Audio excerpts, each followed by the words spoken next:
दोस्तों, राहुल गांधी ने एक निर्णय लिया है। उनके इस निर्णय पर कांग्रेस और गैर भाजपा विपक्ष का भविष्य निर्भर है। आज की चर्चा में मैं आपको बताऊंगा कि यह निर्णय क्या है और इसका क्या असर पड़ने वाला है। बिहार चुनाव में हार के बाद सभी लोग सोच रहे थे कि अब राहुल गांधी क्या करेंगे। उनका और उनकी पार्टी का कार्यक्रम क्या होगा, बल्कि उनके नेतृत्व में विपक्ष का आगामी कार्यक्रम क्या होगा। अब पता चल गया है कि वे क्या करने वाले हैं। राहुल ने तय ही नहीं किया, बल्कि संकल्प भी किया है कि वे अपनी सारी ताकत देश भर में हो रही एसआईआर के विरोध में लगाएंगे, स्पेशल इंटेंसिव रिवीजन के विरोध में लगाएंगे। अपना पूरा फोकस इसी मुद्दे पर रखेंगे। कांग्रेस अब इसी को केंद्र बनाकर सारे देश के पैमाने पर जल्दी ही एक राष्ट्रीय आंदोलन छेड़ेगी और पूरे विपक्ष को इसी के इर्द गिर्द गोलबंद करेगी। सरकार बहुत जल्दबाजी में है। वह आनन फानन में सारे देश में एसआईआर करने में लगी हुई है। सरकारी कर्मचारियों, बीएलओ, बीएलए और राजनीतिक दलों पर जबरदस्त दबाव है। इस दबाव की मात्रा इतनी अधिक है कि एसआईआर में लगे कई बीएलओ ने तो आत्महत्या तक कर ली है। केरल में आनिश जॉर्ज ने अपने प्राण दे दिए हैं।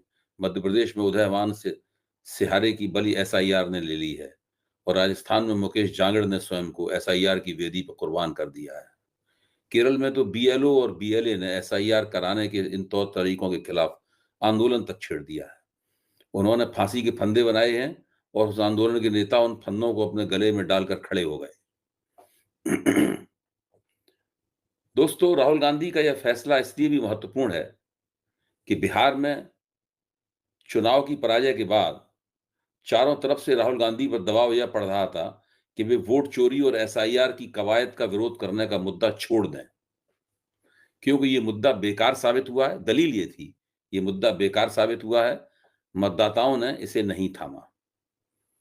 लेकिन इसके बावजूद, इस दबाव के बावजूद, इसे ठुकराते हुए राहुल गांधी ने अपने इस फैसले से दिखाया है कि एसआईआर पर ही आर-पार संघर्ष करने से वे हालात पैदा होंगे जिनसे मोदी सरकार संकट में फंसेगी।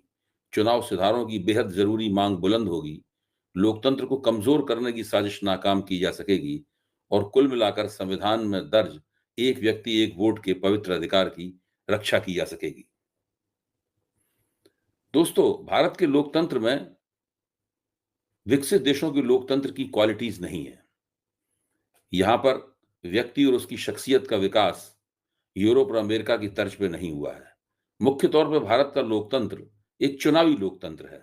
इसकी प्रतिष्ठा ऐसी बात में निहित थी कि यहाँ पर एक स्वतंत्र और निष्पक्ष चुनाव हुआ करता था और यहाँ के चुनाव आयोग को लोग बड़ी इज्जत से देखते थे। यहाँ तक कि दुनिया के दूसरे देशों में भी उसे चुनाव कराने का प्रशिक्षण देने के लिए बुलाया जाता था। लेकिन आज स्थिति पूरी तरीके से बदल चुकी है। चुनाव आयोग सत्ताधारी पक्ष का प्यादा बन चुका है। सत्ताधारी पक्ष की राजनीतिक योजनाओं के हिसाब से वो काम करता है। वो किसी बात का जवाब देता है, न किसी आरोप के प्रति अपनी अनुक्रिया करता है, न किसी के पक्ष अपनी सफाई देने में दिलचस्पी दिखाता है। वह चुपचाप रहता है, सूत्रों के हवाले से पर्चियाँ जारी कर कर के संवाददाताओं को वो अपनी बात छपवाता है और प्रसारित करवाता है। विपक्ष कोई कुछ भी कहता रहे, जनता के बड़े हिस्से कुछ भी कहते रहें, लोगों के अंदर उसके प्रति कोई भावना हो, चुनाव आयोग किसी की कोई परवाह नहीं करता।